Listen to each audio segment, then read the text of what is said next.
ప్రభునందు ప్రియమైన వాళ్ళారా, మీరంతా బాగా ఉన్నారని, అనుదినము ఆశీర్వదించబడుతున్నారని ఆశిస్తున్నాను. ఈరోజు దేవుడు మనకు గుర్తు చేస్తున్న దీవెన కీర్తనల గ్రంథం 3వ సంకీర్తన 3వ వచనము. యెహోవా, నీవే నాకు కేడముగాను, నీవే నాకు అతిశయాస్పదముగాను, నా తల ఎత్తువాడవుగాను ఉన్నావు.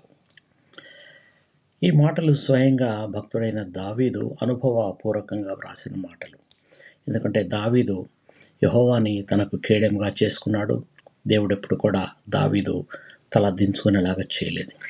ఇదే మాటలు మనకు కూడా గొప్ప ధైర్యాన్ని, సంతృప్తినిస్తాయి.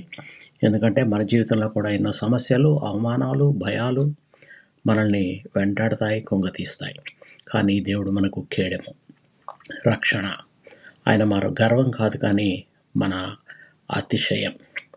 మన బలహీనతలో ఆయన మన బలం. మన తల వంచబడినప్పుడు, నిరాశలో ఉన్నప్పుడు దేవుడే మన తలను ఎత్తి నిలబెడతాడు.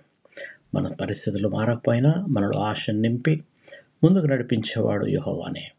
అందుకు పరిస్థితులను కాదు, దేవుని విశ్వసిద్దాం. ప్రార్థన చేసుకుందాం. ప్రియ పరలోకపు తండ్రి, నీవే మా కేడము, మా అతిశయము, మా తల ఎత్తువాడవని మేము ఒప్పుకుంటున్నాము. మా భయాల్లో నీవు రక్షణగా ఉండి, మా నిరాశల్లో ఆశ ఇచ్చినందుకు కృతజ్ఞతాస్తుతులు. ఈరోజు మా మీద భారంగా ఉన్న ప్రతి సమస్యను మీ చేతుల్లో పెడుతున్నాం. మమ్మల్ని ధైర్యపరిచి నీ సన్నిధిలో నిలబెట్టి నీ నామాన్ని మహింపరిచే జీవితాన్ని మాకు దయచేయమని మా ప్రభు, మీ ప్రియకుమారుడైన యేసు నామములో ప్రార్థించి వేడుకొంచున్నాము తండ్రి. ఆమేన్. దేవుడు మిమ్మల్ని సమృద్ధిగా దీవించి భద్రపరచునుగాక.